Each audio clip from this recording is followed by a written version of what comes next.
Top quality और consistent performance के लिए सिर्फ सिल्वर पंप नाम याद रखना। हिमानी मर्डर केस से जुड़ी खबर, एक आरोपी को गिरफ्तार कर लिया गया है। दिल्ली से गिरफ्तार किया गया एक आरोपी जिसका नाम सचिन बताया जा रहा है, बहादुरगढ़ का रहने वाला है। आरोपी सचिन हिमानी की हत्या विजयनगर वाले घर में की थी, यह आरोप है। मर्डर के बाद आरोपी दिल्ली भाग गया था। मोहित मल्होत्रा हमारे संवाददाता हमारे साथ फोन लाइन पर जुड़े। मोहित, क्या अपडेट मिल रहा है? कौन है ये शख्स जिसको पुलिस ने पकड़ा है? देखिए, आरोपी का नाम सचिन है और ये भी वहीं रोहतक और बहादुरगढ़ के बीच में एक गांव है, वहां का रहने वाला है और हिमानी नरवाल को पिछले कई महीनों से जानता था, उसके साथ संपर्क में था। लेकिन हत्या की वजह क्या है, ये अब से थोड़ी देर में इसका खुलासा होगा कि किस वजह से इसने हिमानी की हत्या की है। लेकिन इसने ये कबूल कर लिया है कि इसने हिमानी नरवाल की हत्या विजयनगर के घर में की और उसके बाद उसके शव को सूटकेस में डाला और सापला बस स्टैंड के पास करीब 800 मीटर की दूरी पर हाईवे के नजदीक सूटकेस को छोड़कर ये दिल्ली भाग गया था, जिसके बाद दिल्ली से इसको गिरफ्तार किया गया है और पुलिस ने तमाम सीसीटीवी फुटेज और कॉल डिटेल्स के रिकॉर्ड के आधार पर इसकी गिरफ्तारी की है। शुक्रिया मोहित आपका इस जानकारी के लिए।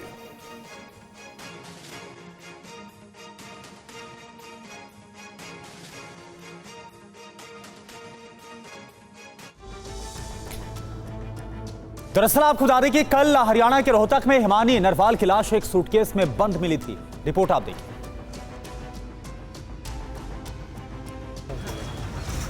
हरियाणा के रोहतक में कांग्रेस कार्यकर्ता हिमानी नरवाल हत्याकांड में पुलिस ने एक आरोपी को गिरफ्तार कर लिया है। हरियाणा पुलिस आरोपी से पूछताछ में जुटी है। वहीं मामले की जांच के लिए एसआईटी का गठन किया गया है। शुरुआती जांच में खुलासा हुआ है कि जिस सूटकेस में हिमानी का शव मिला था वो हिमानी का ही था। हिमानी के परिवार ने इसे लेकर पुष्टि कर दी है। वो घर से सूटकेस लेके गए, कैसे साथ लेके गए, क्या हुआ वो तो वही जाने, लेकिन सूटकेस हमारा घर का है। साजिश तो बड़ी है, जब मतलब एक बढ़ते हुए बच्चे को मतलब इस तरह मतलब रोकने के लिए उसका मर्डर तक कर दिया गया, इससे बड़ी साजिश क्या हो गई? वो आगे बढ़ रही थी और क्या मतलब कसूर क्या था मेरी बेटी का? किसी का कुछ ले रखा था, कुछ खा रखा था तो मांग सकते थे या मतलब कुछ कर सकते थे। मेरी बेटी का कसूर क्या था?